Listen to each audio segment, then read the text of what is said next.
cheaper with Delvers, I guess. Well, more with Spell Stutters and Ninjas than Delvers, but deck's great. Well, hand feels okay. Once again, need my cantrips to deliver, but I get to put some pressure onto the board right away, and then I get 5 more looks at a second land. And then if I hit another island, then the Preordain gives me another 3 and 4, including my doorstep, looks at red source and a third land in general.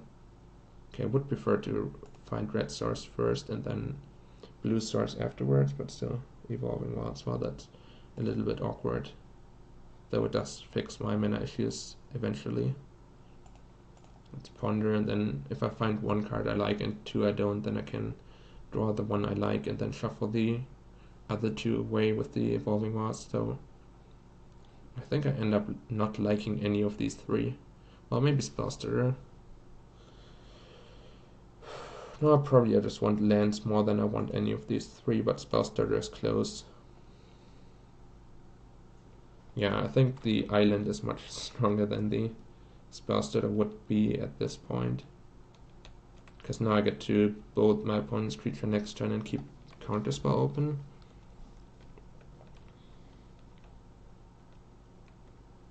So island was already preferable, though in some lines of plays, if I end up finding the island next turn after shuffling, then obviously I would prefer to have a Spellstutter in my hand over the extra island.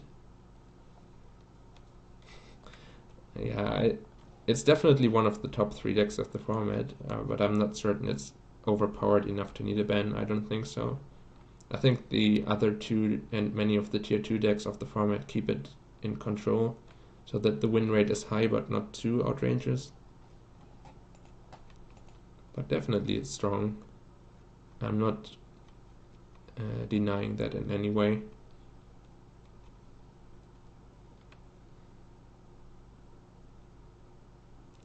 Okay, Netchwalker alone not that big of a problem yet. It does dodge my lightning bolts, but as long as there's no enchantment on it yet, I don't really mind. Snow-covered mountain, nope, that was like one of our worst draws.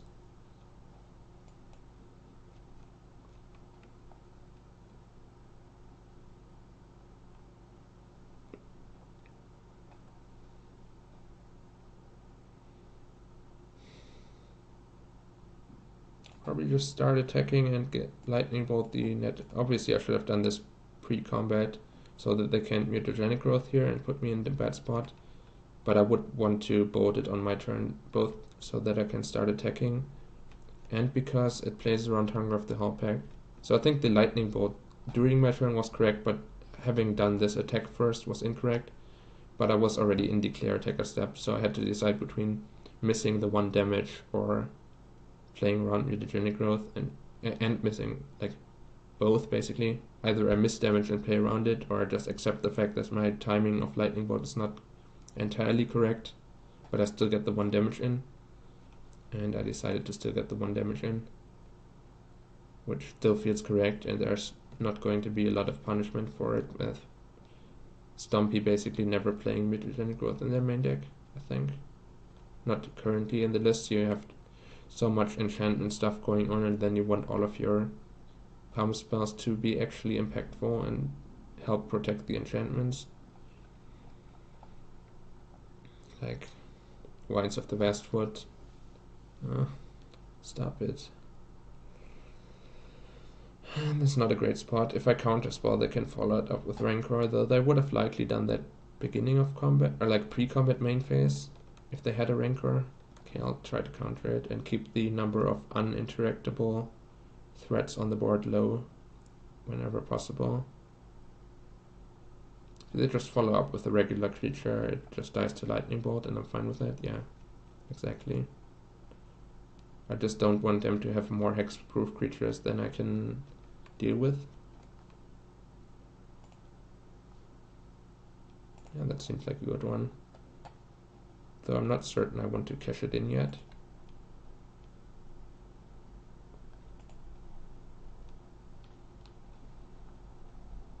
Counterspell, well, Both of these are kind of ill-timed. I would have loved for Counterspell to be my top card of the library, but I can't keep it open anymore after having preordained.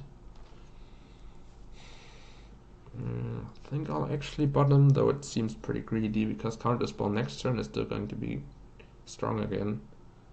This turn I would prefer to have like Spell Stutter, maybe even Ninja, Augur, like many things are better this turn. But next turn I would appreciate the Counterspell. And not flooding out, I guess. I'll bottom, be greedy. But I could see this being incorrect.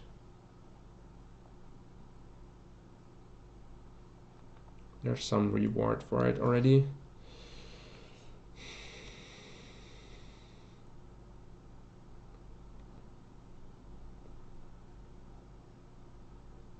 I guess I'll set up Ninja with Fairy Miscreant and just gush this turn, so I have access to blue mana again.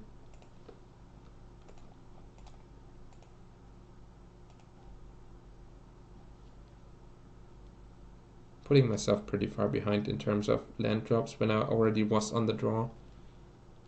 And like,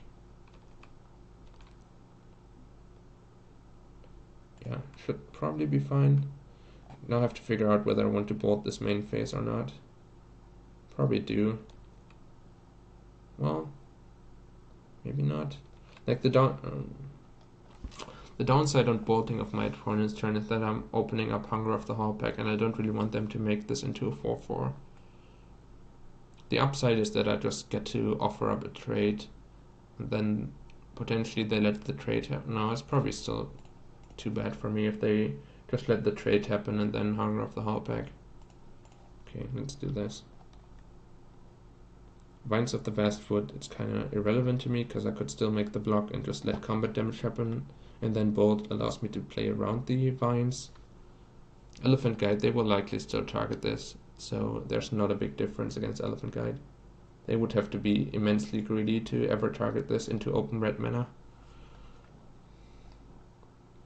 But yeah, anything enchanting or pumping this Ledgewalker is going to be a pain in the ass to deal with, though I'm still doing a reasonable job of racing at the moment. Sure. Yeah, because like they have a similar amount of damage in the air than as I currently do. So a bolt for their face or something should already close out the race.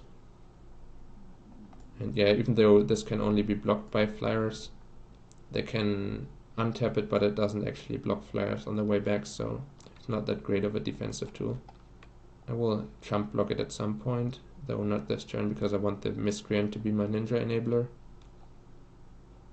I think, unless I top deck something great to do with my blue mana, like a Counterspell or a Spell Stutter. I think that's probably good enough of a reason to not Ninja.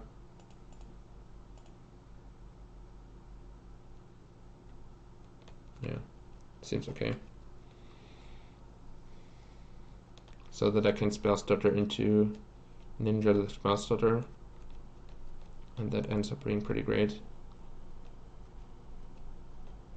Though I'm allowing them to get the extra damage in from the Korean Ranger unless I flash in Spell Stutter to block. So they hit me for 5 down to 8, and then it's a 2-turn clock in the air. So then I do need to end up blocking with the Fairy Miscreant at some point, but I was already planning to do that regardless, and the Spell Stutter stops a Rancor from resolving. Oh, that's super unfortunate. Though it is still vulnerable to just getting jump blocked, and like my Delver closes out the game while my Fairies jump block. But yeah, I don't like to see that. Don't like to see that at all. Well, guess it's time for Spell Stutter to jump block.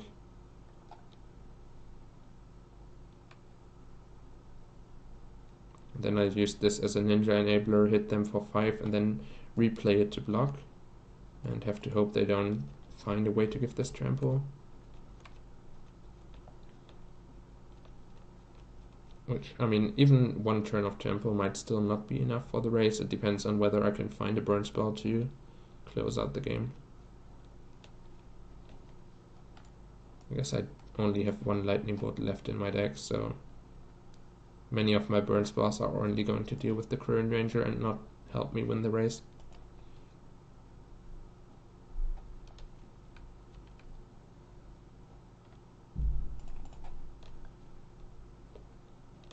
Though getting this off of the board as a blocker also might be helpful, because then the ninja can potentially connect on the ground. Because this puts them to 5, so next turn I'm threatening 5 damage. Though they can keep the Ledge Walker back as a blocker as well. Or not keep it back, but untap it so it blocks the ninja. So it's pretty difficult for ninja to get lethal damage in. That is a great draw though. I mean, it was not the lightning bolt that I was hoping for, but it still allows me to deal with the current ranger, so that they have one less blocker on defense and can't be untapping the Solana Ledge Walker, so it's basically like 2 less blockers.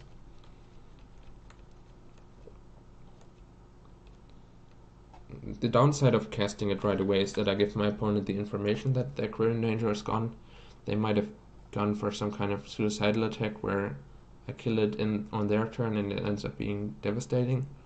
But they would have still gotten at least one untap on their turn out of it, so also I'm playing around some pump spells, so I think killing it on my turn was once again pretty necessary. I'll block. 7 damage seems like something I want to prevent. And then even if they follow up with Rancor and top decks next turn, I'm still out of range of dying to it. They would need like Rancor and another pump spell. Basically Rancor and Vines of the Westwood. And yeah, now they need a blocker for this. Sure, that is a blocker. It's probably the best blocker, because I can't scratch it away. Time to find counterspell, please.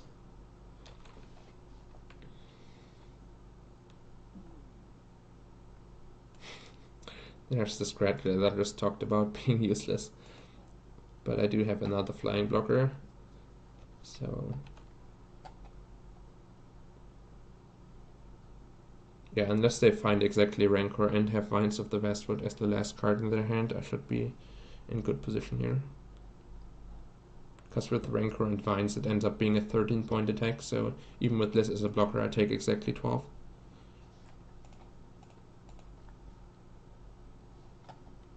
Though they might still like misplay that situation by Vinesing this for +4/+4 and like eating my ninja or something, which would end up being much worse for my opponent, but they might be interested in keeping the extra creature on the board.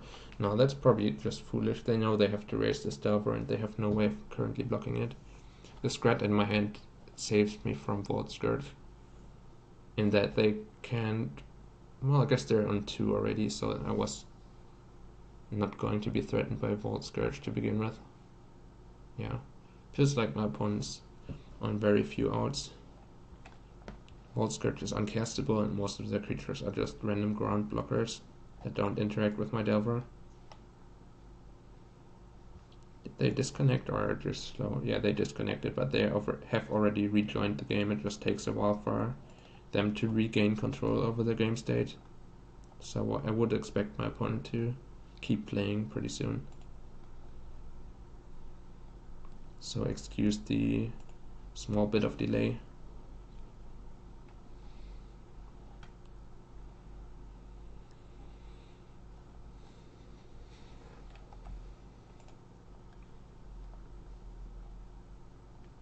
Okay, these two are attacking. My opponent has to block. Hunger of the Hall Pack for +3/+3 on this, and then Rancor to follow it up. Still ends up being 1 damage short. So even though this triggers Morbid for them, it still ends up being not a real problem, because I did find this additional flying blocker.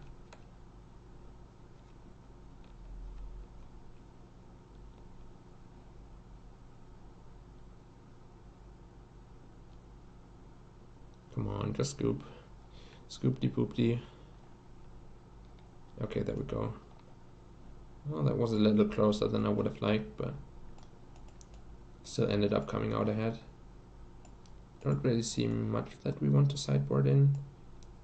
Yeah, I'm not the greatest fan of electric green this matchup.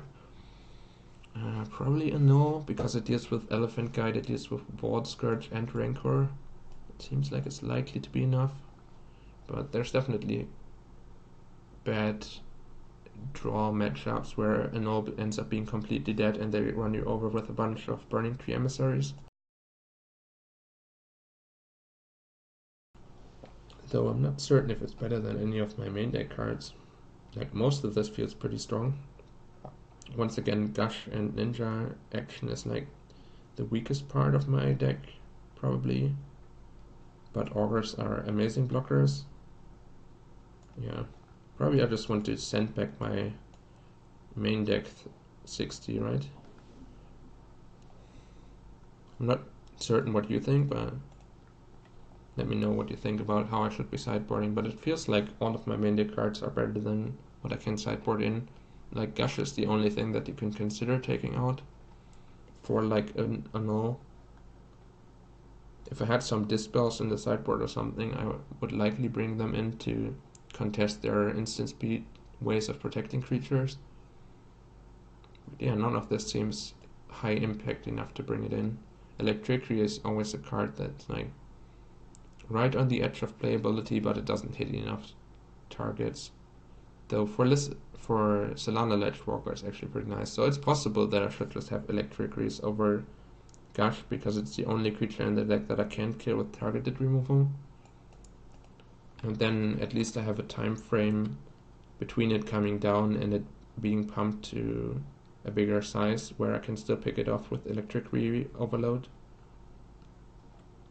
My hand is pretty clunky actually, so this might end up backfiring. Kind of felt like having all my colors and like a counterspell that I can cast and an early Delver, all of that seemed like a pretty decent draw, but it isn't particularly well set up for the matchup that I'm facing, so maybe it was just a too generic hand, and it did get a ton better by drawing Scrat, because now I have a way of killing a creature and stopping my opponent from doing something unfair by suiting them up with Elephant Guide, for example. This Delver transforming here would be crucial though. Well, that's an issue. Wait, no. God damn it. I think I wanted to cycle Ash Barrens, like the one that I had in my hand on my upkeep, to shuffle the second one away because it's so useless to me. But I didn't have an upkeep stop. Okay, that's punt number 2 of the day where I misclicked through something, and it was another Ash Barrens. I misclicked through Ash Barrens already in round 1. That's very unfortunate, because then I could have shuffled this away for a clean draw step.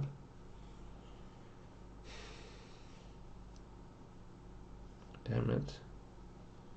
That's awful.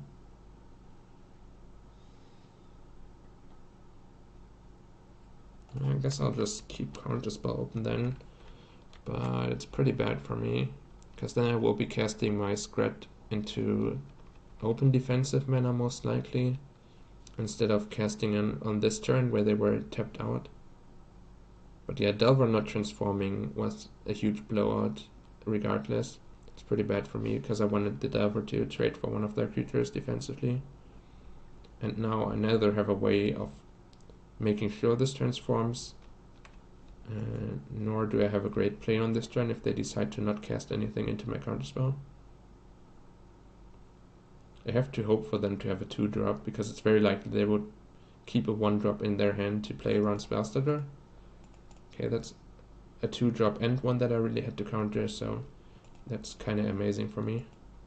Though more creatures here, they might still run me over. God damn it. I mean, my turn 2 being forced into using Ash Barrens still wouldn't have been great. Yeah, I really needed like transform here, revealing something useful. I'm not even sure what would be useful to me. Most of the spells are too reactive at this point. I guess like transform, revealing lightning bolt or something is still the best for me, even though I take an extra turn to be able to cast it. But yeah, now I'm most likely just dead. Well, I'll go to 6, and then if these transform, I could still be okay. Because then I block, go to 4. So if my opponent has like no strong follow-up and these transform right away.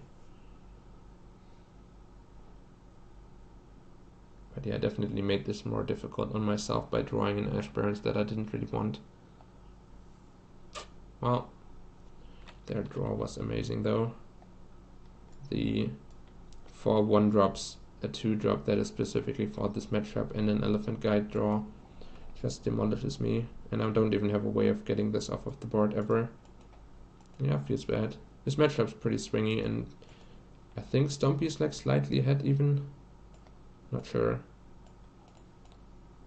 Kind of depends on whether I spell started them out of the game or they just run me over with that type of draw that they just had.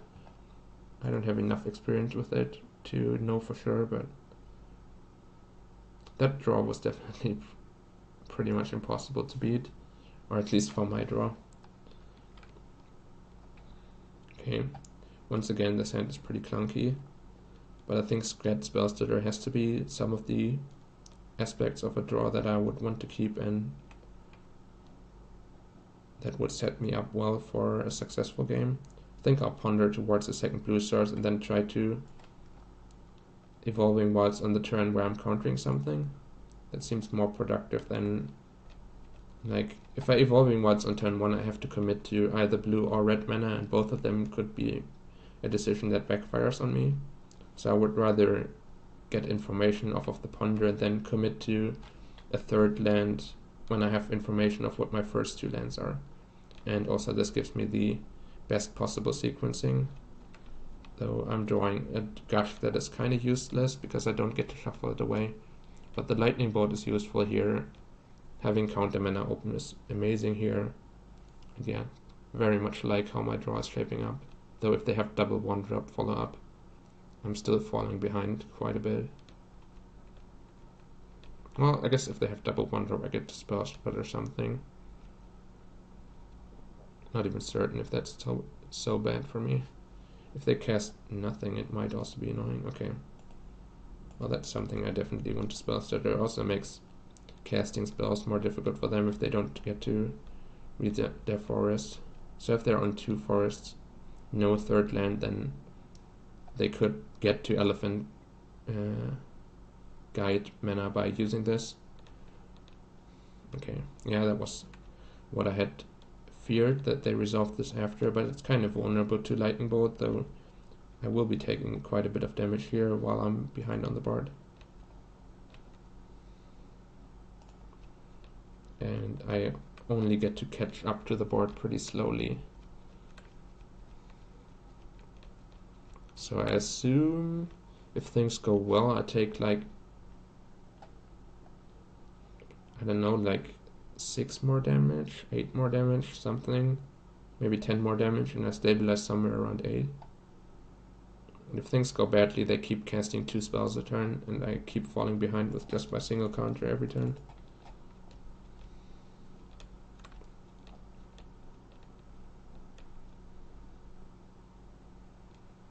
No, stop.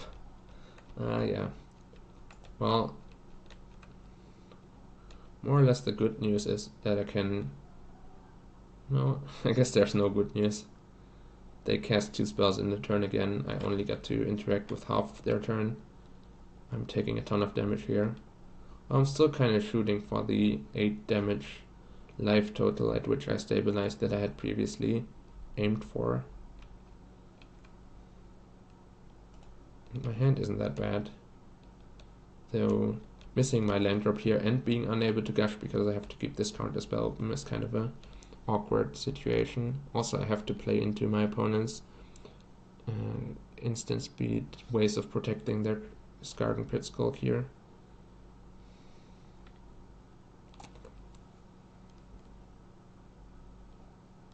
Sideboard them out, but I have nothing good to bring in. Like, obviously I agree that they're not great, but I don't have anything great.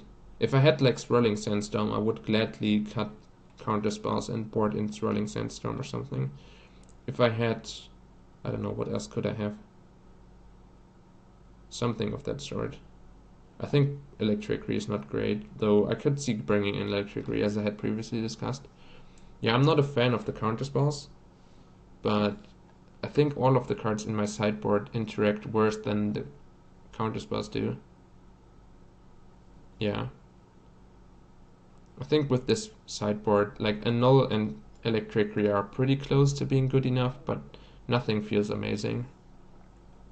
And I feel like Counterspell being able to deal with both their enchantments and their creatures, even though it's incredibly clunky and makes me fall behind, it still ends up being barely good enough. So now comes the decision point, though. I can either bolt in response to figure out whether they have a Vines, and then if they have a Vines I have to counter the Vines, and if they don't have one I counter the Igniter Sentinel, but then they get to replay their Rancor. I think, or I let this resolve and then try to bolt it in combat, which means I take less damage from the Rancor, but I'm letting their creature resolve, so it's more difficult for me to catch up on the board.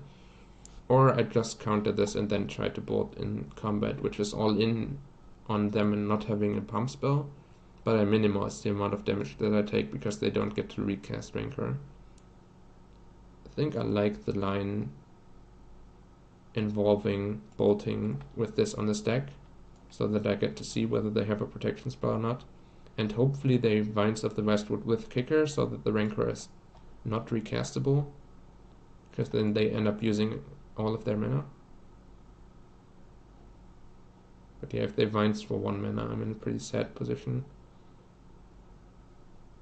Yeah, they did.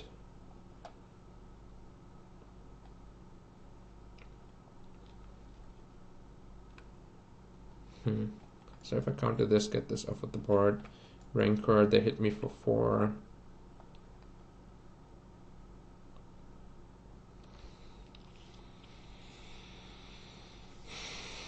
Or I let this resolve, counter this, they hit me for 6. No, that has to be worse. Yeah, I have to fight over this and just hope their last card in hand is not a spell. Also, the Igniter Sentinels will stop untapping at some point, hopefully. But yeah, not in a great position here. Yeah, my sideboard is not particularly well suited to this matchup for sure. And my opponent, god damn it. Well, at least neither of the Vines added damage, and also now my opponent's Igniter Sentinels don't untap, but yeah, I'm just way too far behind on the board. Yeah, now I take 6, so I'm already under the 8 life that I wanted to stabilize at. No, not obviously that was like a dream thinking and not a realistic plan. Well, Augur is not that bad, because it's actually pretty amazing on the board.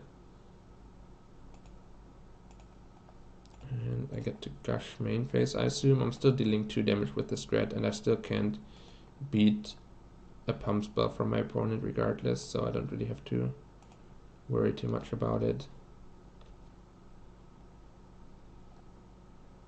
And I get to double block one of the Sentinels and get the Pit Skulk. Cycle my Ash Barons probably. Well, this one doesn't even untap unless they have a spell, so kind of stabilized the board for now. Well, now it untaps, but that's still not the most impactful creature.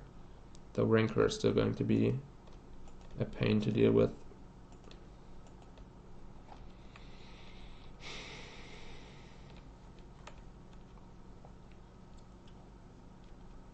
Because they can recast it post-combat and then I'm unable to interact with it.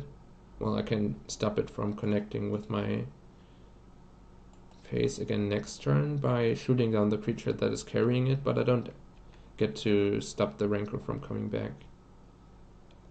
So double block gets one of the Sentinels off of the board, but I lose my Spell Stutter, so I no longer have a Ninja Enabler. Or single block, I go to 4. I'll go to 4 regardless. But single block, I Now probably I have to do the double block to get the board under control, especially because each of my opponent's creatures is going to be carrying the Rancor, so trading with them while they don't have the Rancor on them seems beneficial to me, because then I get them off the board without also taking the trample damage, and my life total is in a pretty precarious situation. Yeah, that's the other downside of this Rancor action, is that their Ninja Sentinels are always going to be untapping.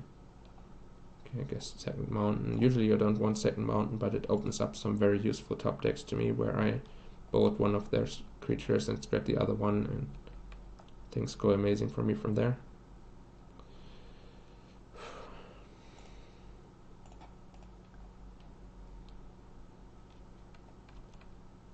Yeah, I think I still have to play into their pump spells so that I don't end up dying to the Netta Sentinel carrying a Rancor.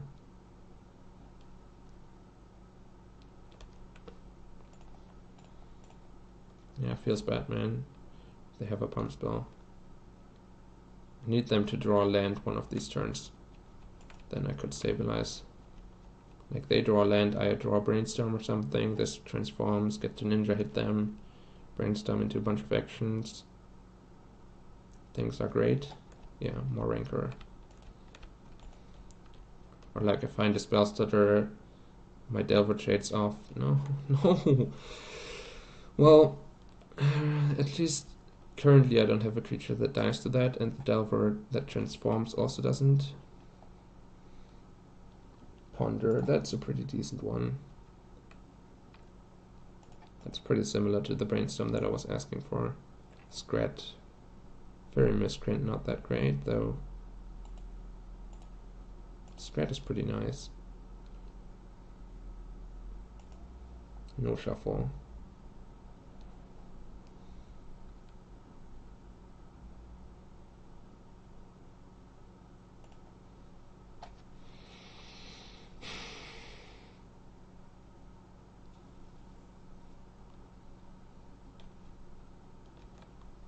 So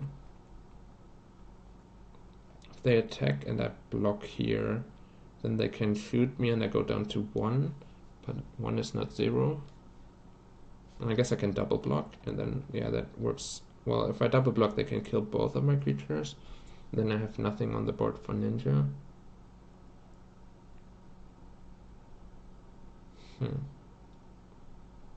Or just getting a Ninja hit in here is pretty bad. Okay, I think I have to pass. There's no way for me to get Ninja onto the board.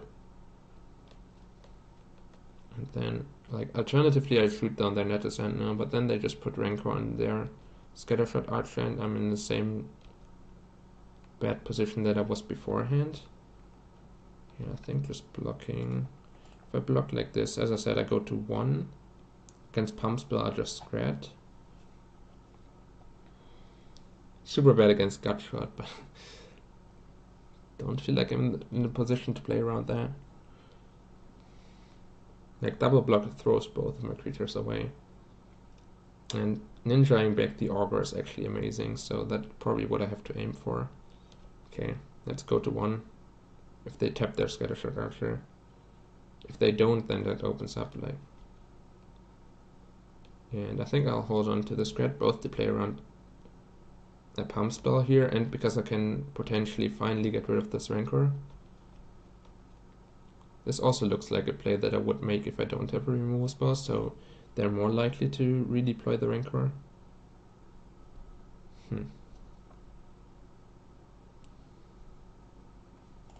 Yeah, now I get the Scattershot Archer off of the board, which is super scary against my Fairy Miscreant, and I get the Rancor out of the game, so things are looking much more stable here. Okay, now I feel like I have a chance. Like, 1 life is still super scary,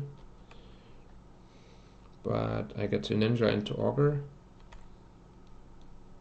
That can't be bad for me.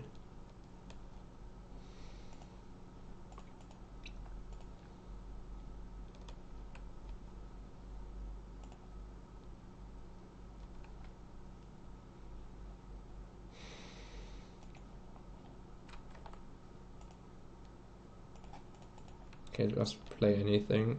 everything. No, stop whiffing, Augur. Stop whiffing.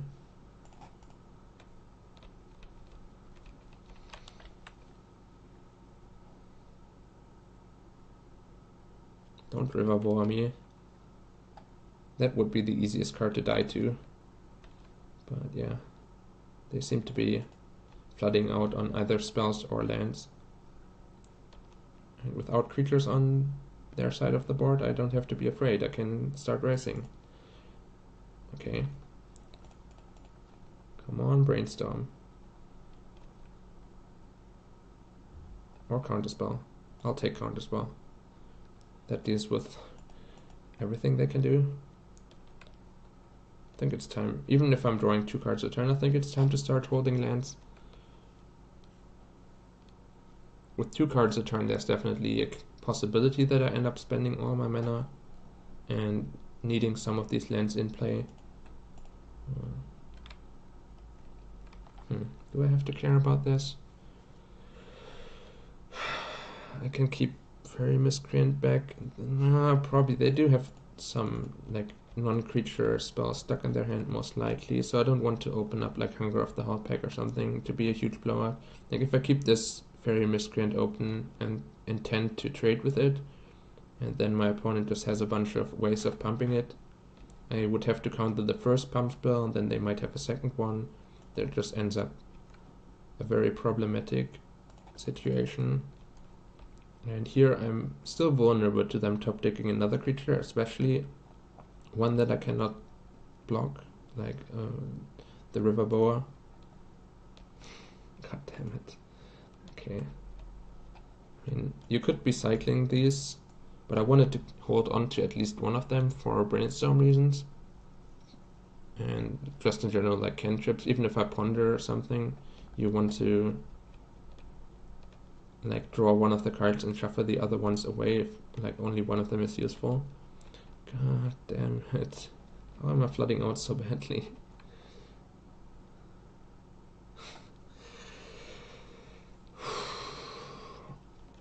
Well, I do have enough ground blockers at the moment to have these covered. I can counter spell like a potential Rancor or something, Elephant Guide. But yeah, that was not the position that I really wanted to be in. So yeah, I held on to these because I wanted them for shuffling effect, but maybe one of them you should always cash in to thin out your deck and just hold on to the second one. It's very marginal effect regardless. It's an interesting attack. Not... yeah, I mean this is like the easiest block of my life.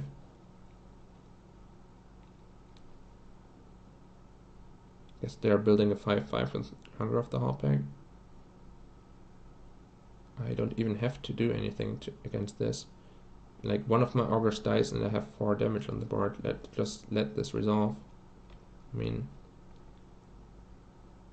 the Nest Invaders is threatening on the board, but if I am killing my opponent, I don't really care. And yeah, I countered this, and their hand is another spell, or at least they didn't have an extra creature because they would have played that earlier, right?